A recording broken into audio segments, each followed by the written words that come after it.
Looking at one of the recently ghastly incidents that have happened in Nigeria, talking about insecurity. And on that note, we'll be taking a look at addressing Nigeria's worsening security impact on the economy. Joining me to discuss this particular issue is no other person than someone who has been in the field of security in Nigeria and outside Nigeria, Dr. David Okoror, Chief Security Strategist at International Institute for Security and Strategy here in Abuja. But a look at the background of what has really happened will help us understand the brief of what we are discussing today. The importance of security in ensuring sustainable long-term economic growth cannot be overemphasized. As a result, Nigeria's economic stability is closely tied to its national security. Insecurity has constrained the ability of many farmers to access their farmland, where some are forced to pay terrorist groups to gain access to their farmland for planting and harvesting. This translates to suboptimal agricultural output, scarcity, and high food prices. This eventually impaired our ability to attain self-sufficiency in food production, which is fueling increased food importation and piling on the pressure on external reserves. In addition, the rising level of insecurity constitutes a major drag on investors' confidence, which has negative effect on foreign direct investment as well as foreign portfolio investment. For instance, Nigeria recorded 699 million in FDI inflow at last 2021, the lowest since 2013. The widespread insecurity in the community has led to disruption of agricultural activity, which are the largest employer of labor and largest economic sector in a country with about 25.9% of GDP as of 2021 as we speak right now. The country level of insecurity and implication for businesses and activity cannot be overstated. Heightening uncertainty, instability in that business operation, including production, marketing, and distribution.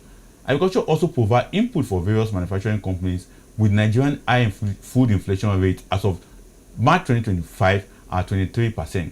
Is largely attributed to increasing scourge of insecurity in the country, particularly in northern part of the country. Communal clashes, banditry, and other aspects of insecurity also constitute a challenge to Nigeria. But recently, the incident of killing in Jos, Plateau State, as well as in Benue State, has risen the concern about insecurity in Nigeria. In many cases, the country's security situation has resulted in suspension of commercial operations and expansion plans, thereby increasing unemployment and poverty level, and lower income earners are more vulnerable to reduction in purchasing power, job losses, and a lack of access to basic financial services that can help mitigate disruption during this period of conflict. Security concerns in the country have also hampered access to raw material in certain locations, thus disrupting production cycle and driving up costs. Particularly transportation and logistics have also been affected. According to the Nigerian Bureau of Statistics, the average airfare charge for special routes is now up to 28.26% in the last 1 year, where the average charge for intercity bus journey is about 35.65% within the same period. We are confronted with addressing Nigeria's worsening security impact on the economy, which is key to stimulating investment that will support long-term economic growth and stimulate job creation on the Nigerian economy. And joining me right now in the studio is no other person than Dr. David Okoror. Doc, very good day to you, and welcome to the Market Report on ADBN Television. Thank you. I'm glad to be here. Right. Now, Doc, first and foremost, what is your assessment of the current security situation in Nigeria? Well, maybe I should start by putting this into perspective. When you talk about security, maybe I need to contextualize it so that my audience can follow properly. We have what you call the physical security, which encompasses the space, geographical and environmental part of our lives. This talks about the rivers, the water bodies, the desert, the hill, the mountain, the land, the city, the town, and all that. This is what we talk about when we talk about physical security, is the security that encompasses this area. But then you're also talking about cyber security. Right now, basically we have two terrains. You're having the terrestrial or environment, the physical security space, and the cyber space. The cyber space is important because we are in the fourth industrial revolution, and most activities in the fourth industrial revolution actually will be done, or it's already being done in the cyber space. So you talk about cyber security, right? So you can also talk about the human security. This is the United Nations definition of human security, which talks about absence of lack or want, fear or want. That means when there is absence of fear of being hurt or want, no job, no food and all that, that's what you call security. But where the people have needs that are not met, or they are afraid of physical harm, that's a state of insecurity. So I assume that you are talking about, in this program, you're talking about the physical security, the physical space. Exactly. Yes, people being afraid for being hurt by violent criminal activities, terrorism, banditry, kidnappers, and other such violent crimes. I think that's what you are talking about. So if you ask me to assess it, in Nigeria, the answer is blowing the wind, because you can't travel really now without having your heart in your mouth. Because on the road, people can pop up suddenly. I mean, traveling between here and Kaduna is a major project for people. People want to travel by road from here to any part of the country. Is usually an issue. So, but if you want to look at, therefore, security across the country, I think we have 6 geopolitical zones. And each of these zones have their own peculiar security concerns. In the Northeast, you are talking about terrorism, ISWAP operations, Boko Haram operations, Al-Qaeda, and all sorts of things that are going on there. You also have banditry going on in the South and Northeast. In the Northwest, of course, this is the home of banditry and kidnapping in the country, violence. In almost all the states, this crisis exists. In the North Central, you have banditry, you have the farmer header crisis, you have kidnapping in the North Central. In the Southeast, you have ethnic agitation, separatist agitations, you have kidnapping, you have the unknown gunmen, you have such violence that are taking place, forceful shutdown of businesses and people from going to work. In the South, you have issues of oil theft, you have issues of maritime insecurity, you have issues of kidnapping, and you're having across board in all the geopolitical zones, you're having, particularly in the southwest, the southern part of Nigeria, you're having the activities of the Fulani herdsmen in the North Central and in the southern part. The North Central is prominent right now in Plateau and Benue State, where people are being killed on daily basis by Fulani herdsmen, you know. And then in the southwest, you have largely issues of kidnapping, and you have other type of violent crimes. So on the physical perspective, on the physical plane, in terms of insecurity is what I've just talked about. But of course, as we move as a nation into proper development, structural development, we have to look more at the cyberspace. So you also have the business environment being threatened by the activities of criminals in the cyberspace. So you have people losing money in the banks, people losing money because of the activities of Yahoo boys. And this is it's also a critical aspect of insecurity, because if you are not sure of your investment, if people can hack into your account, hack into your processes, and steal data, steal money and all that, it's also a significant level of insecurity. So when you talk about assessment of security in the nation, I just give you a panoramic view of the insecurity in our country.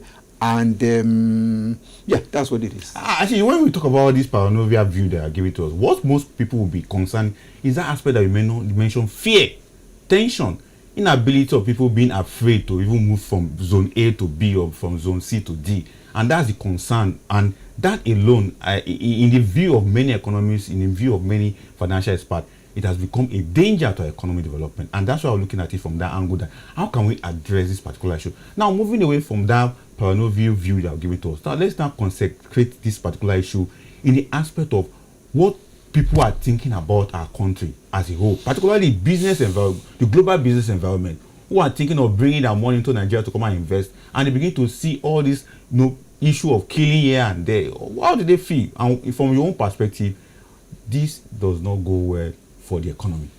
Well, like you said, like I said to you, what is security? Fear, freedom from fear and want. So when you have fear, then there is insecurity. Security means freedom from fear and want. So when you have fear, then you are talking of insecurity. So somebody sits in China or in the Middle East, he wants to, Nigeria have wonderful investment opportunities. So they are discussing how they want to invest in Nigeria. And the first thing they will want to ask is to ask their advisor, to ask their expert or their analyst, is to say, give us the current security advisory on Nigeria.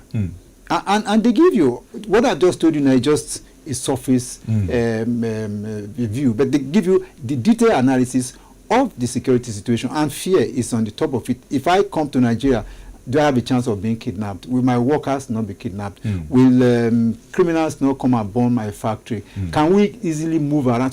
So the issue of fear, fear number one, for the lives and safety of the people, your staff, yourself, and then this fear and safety for the investment, the money you are bringing.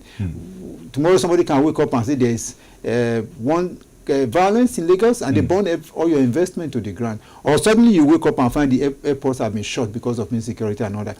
So it's not good for us, because the image, in fact, when you read the newspapers, most intelligence gathering is gotten from open source. In other words, it's what people write in the newspaper, what the nationals write in the newspaper, what television stations like you put out in the air.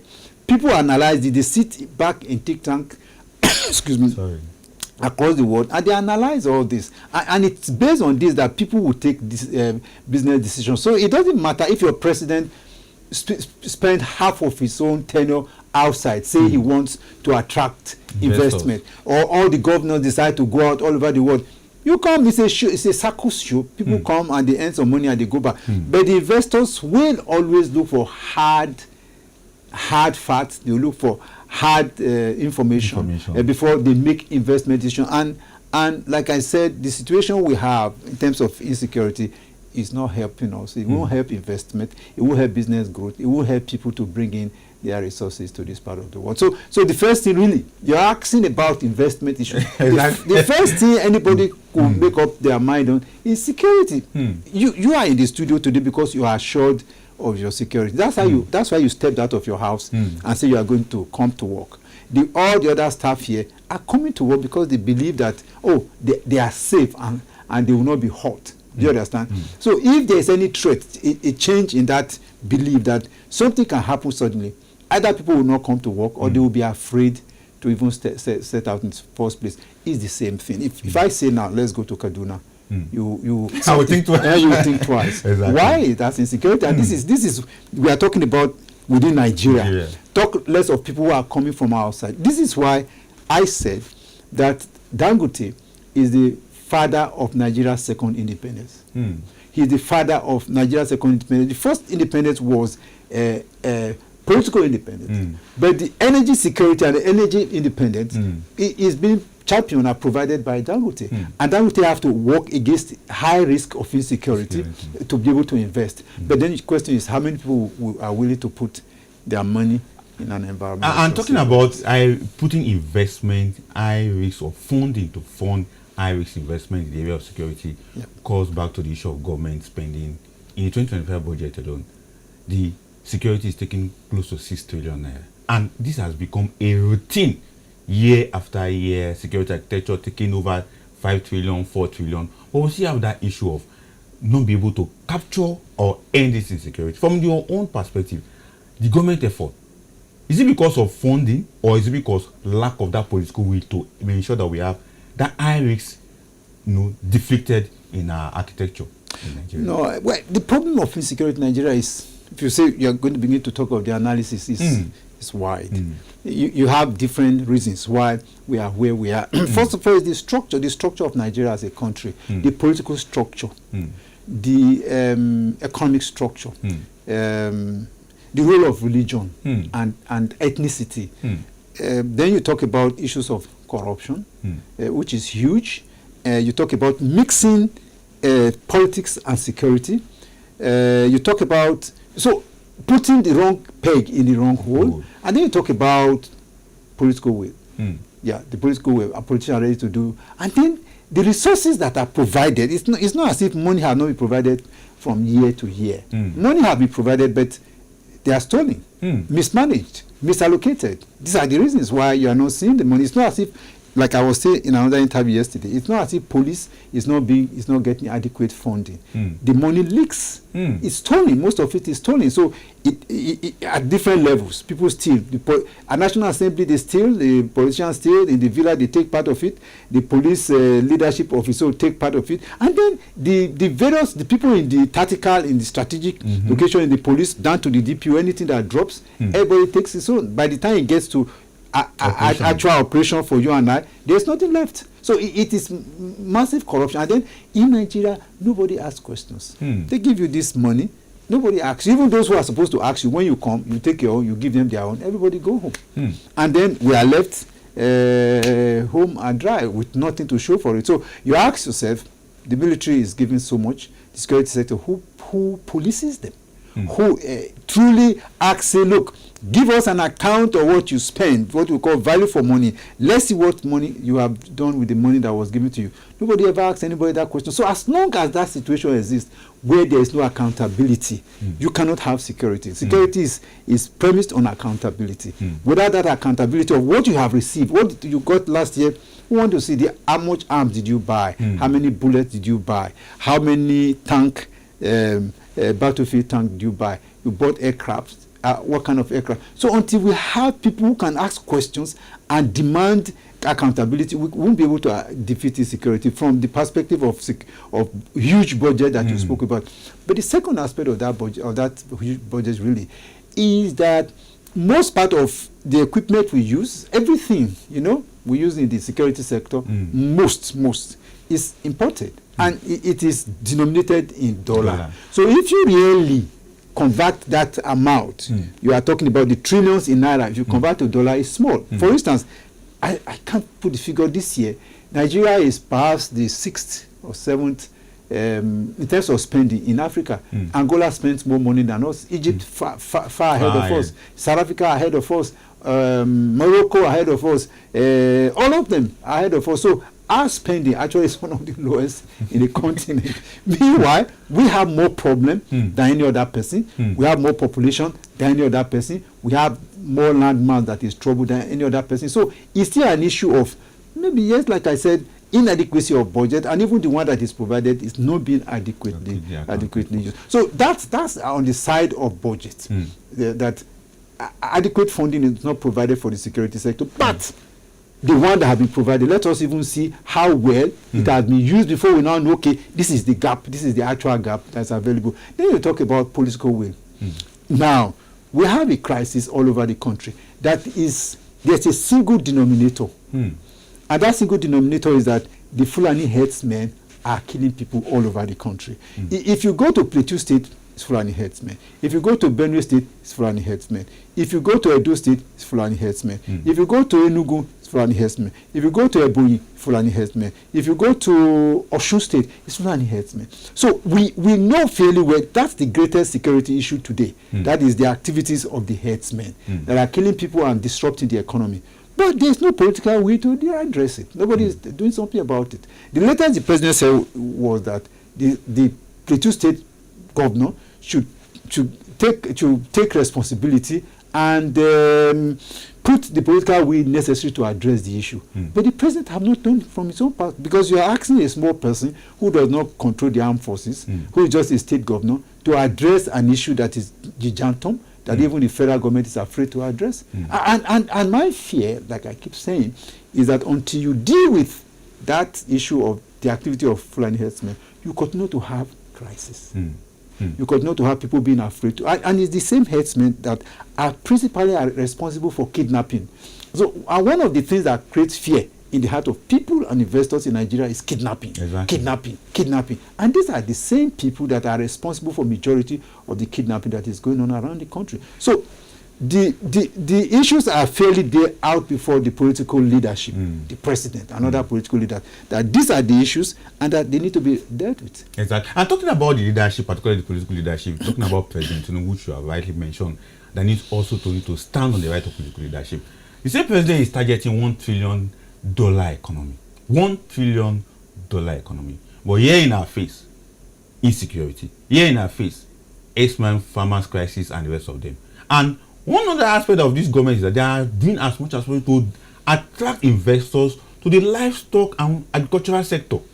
So, are we not just playing game around this issue of $1 trillion economy when we are not yet to tackle our security challenges? Okay, so I want us to address the issue of farmer header crisis.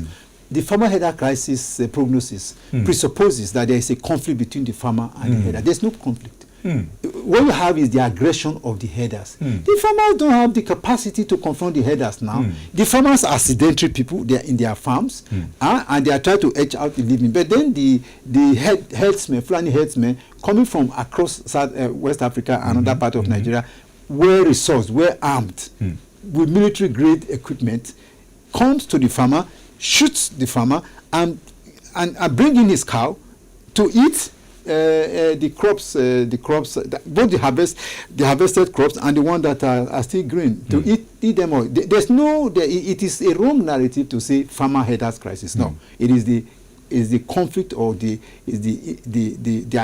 aggression of the herdsmen. That's where we are. And when the president says, oh, when you talk about the $1 trillion economy. I'm excited about it, but for it to happen, we have to be sincere. We have to be forthright. We have to put at the back of our mind issues of justice. The people you are talking about the herders economy. You are talking about livestock economy. The guys that are in the livestock economy are not ready for modern livestock business. They're not ready for business. What they want is to take the land from the people. I studied this at doctoral levels. The activities of farmers, of herders. What are the things that are behind what? It's land. Everything you see that is happening in the sector, people being killed, is about land. Nobody really, the actors are not really interested in the business. It is the land. It's government that is trying to wear agbada on top of the issue. But underneath the agbada is the people that are in the sector, the Fulani. This is their area. They are the heads. What do you call that sector now? Livestock industry. It is there within their purview mainly. Most of them have shown that the issue at stake for them is not the livestock industry. It is the land. So you want to take the land in Edo State from the people. This is the truth. You want to take the land from the Middle Belt. You want to take from Benue State because their land is lush.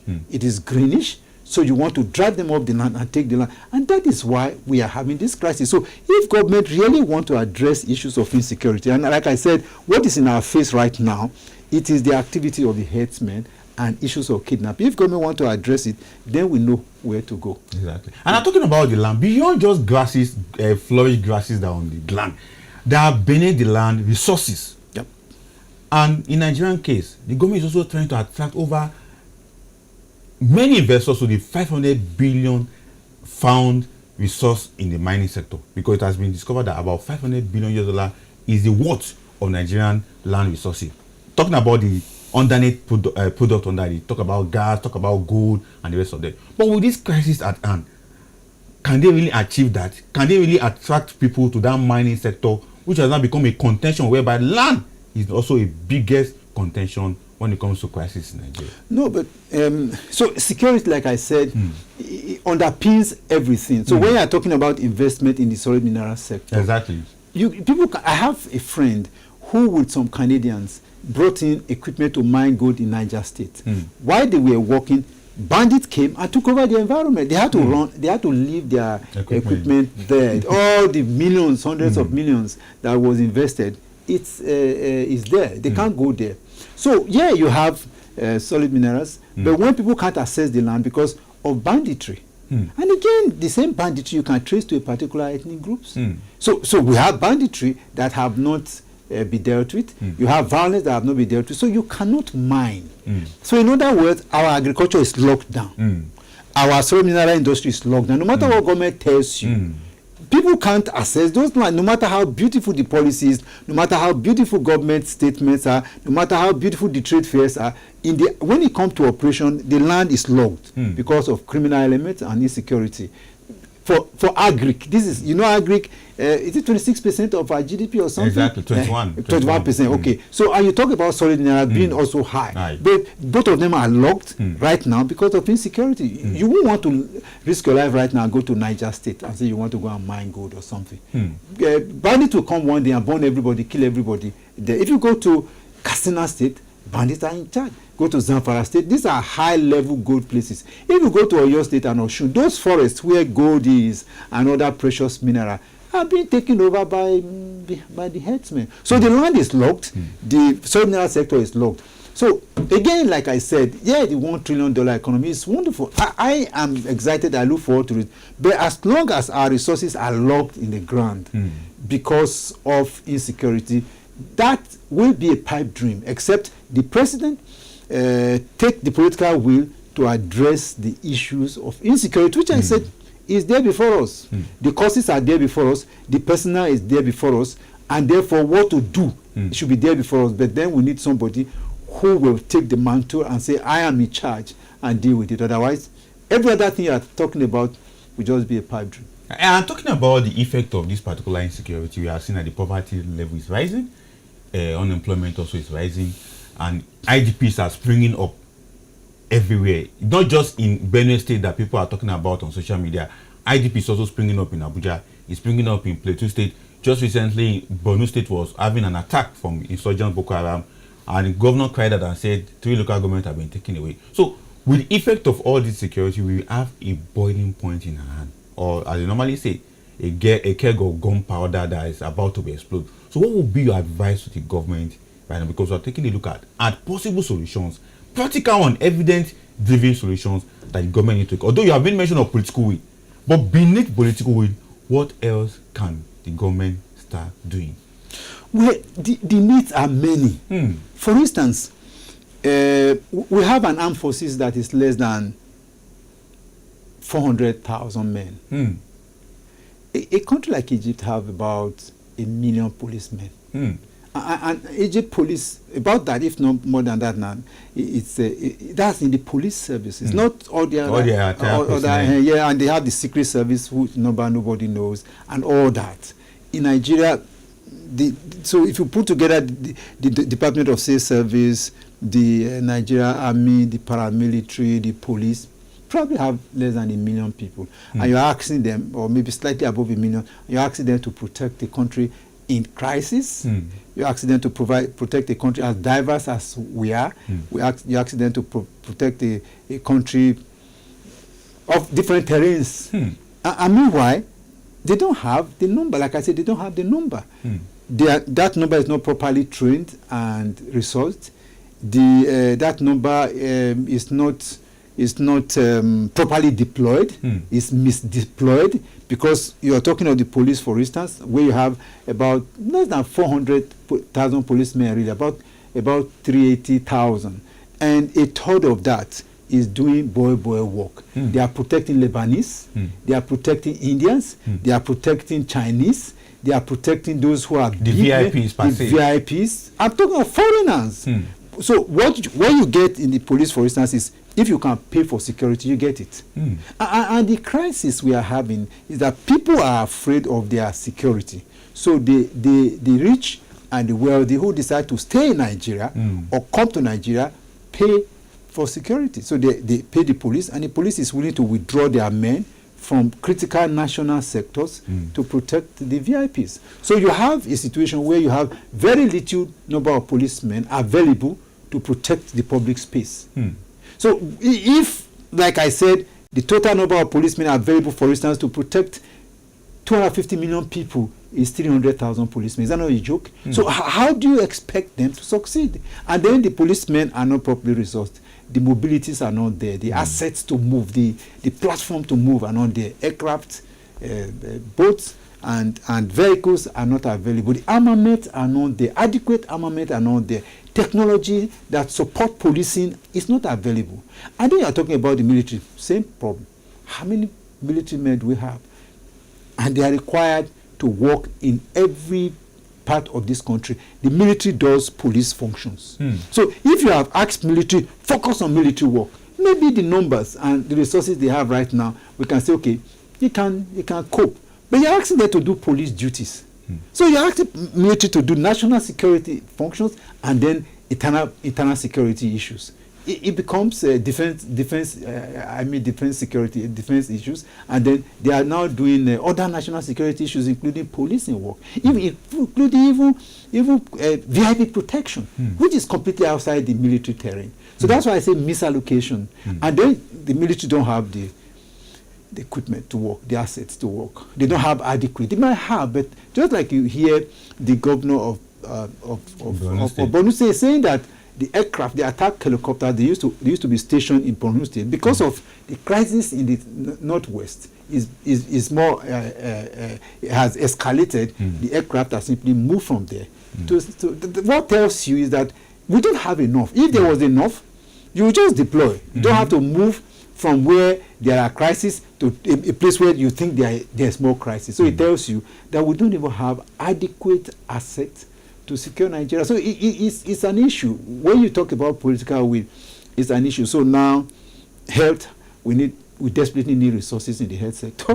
We desperately need in the road sector. We desperately need in employment and education and all that. And then we also still need funding for the security sector. So it's a big problem for government. Right. And now going forward into solutions, from your own angle, what would be the role of private sector? Because we can't isolate the private sector from bringing out their own, either a CSR or whatever they want to call it in this regard, because they are part and parcel of the society and they also participate in the economy. And with that, government also expect them to do more. So what would be the role of private sector, either by collaboration, by partnership, or by conjunction with government? Well, all over the world, the private sector is not expected to play any role in the police, in security. Their greatest responsibility is to pay tax. When you pay your tax, it's assumed that the tax you are paid will be used to provide all the necessary amenities, will be used to provide security, pay security men. But we have a crisis situation. We have an unusual situation. So maybe for those who want to do business, and because you need security in your environment, maybe then that's where you begin to think about, so what can we do? Maybe we'll be able to take a bit of our profit, the various sectors, telecom sector, the oil and gas sector, various other sectors, the financial services sector, and say, okay, we'll take a bit of our profit and then set up a trust fund and put the fund there to say, okay, police needs they need 1,000 vehicles to support their operations this year, and you can support them. The military need this kind of support. I think that might be be the way to go. But we've tried to have the police trust fund. It was a law that government set up so that everybody, the local government, the state government, and the federal government can contribute a small amount of money. The private sector from their profit contribute a small amount of money to be able to enable police acquire the critical assets and platforms they need to operate, right? And the private sector were part of it, and it was working. There was a lot of money that was provided. It was stolen. Unfortunately, the money that was provided for the police trust fund was stolen. The politicians came in and they bought some. There was a time they bought the vehicle they bought. They went to buy fairly used vehicles and just painted them and brought them to Nigeria, and they were distributed to the police. So corruption dealt a serious blow. Yeah, on that. I remember visiting the executive secretary and the ES, executive secretary or whatever they called him, and we were talking about this. He was a politician. What he was there to do was whatever he wanted to get, whatever he wanted to get, and then he got what he wanted to get and get out. Until it was on until Barrister Wike felt that government making a law to take part of state money without the express consent of the state is wrong. So he went to court and struck down that law. So there is very little left for when the states are not contributing. There's very little left that are now going to that police trust fund. But that would have been a wonderful vehicle, special purpose vehicle to address, because like I said, the major reason why we have the crisis that we have is that the Nigerian police force, it has failed in its function. It has proven to be incapable of carrying out the internal security functions. So the military have left military work and they are now doing police functions. Even the DSS have left left normal security intelligence work to now do policing work. So we then need to, when we then look at the what we call the security sector, we need to do a reform that will ensure that police is able to do their work, the DSS is able to go back to focus on the security intelligence, and the army goes back, the military goes back to take care of defense issues. When we streamline this and everybody is able to perform in their own different areas. Then we can now have the necessary substructure or structure to deal with the security issue. But now everything is dysfunctional. Exactly. And talking about dysfunctional, but there have been a political issue around policing in Nigeria, whereby there have been agitation for state police. Doc, we have less than 2 minutes to round up the show right now. But in less than that 2 minutes, what is your take on state police or regional police, as many have called Okay, it? if you ask me, state police is constitutional, right? That's what the constitution says. You have a federal police, you should have a state police. You have a federal judiciary, isn't it? Exactly. So you have, because in the criminal justice system, you have the police, right? You have the courts, and you have the prisons or the correctional center. So we have state judiciary. We need to also have state police. But in addition to that, I have always said, this is my proposition, that security is local. And because security is local, we do need to have a new framework to address security using all the available assets. So we need to have a new security framework or architecture that takes into consideration the various stakeholders. Critical stakeholders are hunters. They go to where police cannot go. Critical stakeholders are vigilante. They're able to do what police cannot do. We have other critical stakeholders like the traditional institutions. So we need to put together, we need to sit down and structure a new national security architecture that takes into consideration all the critical assets we have in every community, working with the official law enforcement agencies to deal with security in every community. Because if your community is safe, mine is safe, his own is safe, then Nigeria is safe. Exactly. And the only way to achieve that is when you involve the community stakeholders. It took me a lot of years, 2018, 2019, I've been talking about involvement of hunters in national security. People thought I was crazy. But today they are playing a wonderful role. I talked about the involvement of vigilante. People say, no, only vigilante. But today they are critical. So we need to bring all this together and then link them together, integrate them with the official security, and then we'll be able to do so much. So we can address, we can address a lot of our national security issues if we are able to structure a security architecture that take into consideration our local asset that is available. The only problem people have with state police is that the governors will misuse them. Yeah, people it's a reality. Just like they have misused SEC, they have misused local government. Every other thing, they will misuse the state police. So, but at the end of the day, we will not run away from it. We must look for a way of addressing it. But finally, before I leave, the DGSSS, I tried to do some information about him. I found that it's one of the best the service have. At any time, even now, the president picked him. I think it was the right choice. He made a fundamental statement recently that local communities need to be enabled to bear a level of armament. To be able to defend themselves, because the criminal that is coming to kill you is armed, and government say you cannot be armed. That they need to be given a level. They cannot carry military grade equipment, but they can carry a level of equipment that is commensurate at their own level.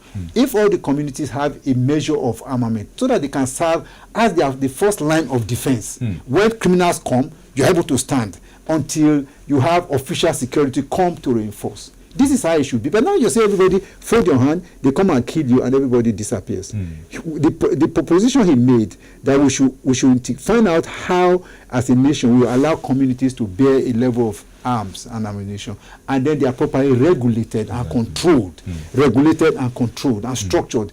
If we will do that, allow various communities, so we have a force multiplier where the police cannot go, where the army cannot go, where custom and immigration cannot go. The community are organized enough to address issues while they are waiting for official security to come and support. I think if we put this together, we might be able to find, in the midst of the myriad of problems we have, if we put this together, some of the things I have said, we might be able to find a way out and create a space for you to have a vibrant economy. Exactly. And I'm so interested in that, because if we don't take care of the security aspect, as Riley pointed out, definitely it will be a danger, a threat to our economic development, even economic growth. But before I let you go, finally, interagency rivalry. People have said that interagency rivalry is also a concern in ensuring intelligence gathering, intelligence sharing, as well as ensuring that this intelligence get to the right source. You could remember when former President Buhari was in power. The incident that happened in Buhari was as a result of what? Lack of intelligence sharing and lack of intelligence, strategically put in place. So, what do you have to say about intelligence? No, I think that have actually been overblown. You understand the issue of intelligence rivalry? It's always even in the US. We have around the world. There's always a rivalry between the various agencies. Everybody wants to say, I am the in charge. But in Nigeria, there have been a systemic way of addressing it. So the various services train together. They bring people from the police, people from the Air Force, people from the military, people from the Secret Service. Everybody come together to train. So I know you, I understand your capability, you understand mine. And so when we go back and I'm posted to a particular location, I have an understanding that we need to work together, right? So the people train together, people are posted together. Generally, they do activities together. The various agencies come together to do different type of activities. So we get to know each other. That way has reduced the issue of fighting, infighting. Me and you at the lower level, we train together.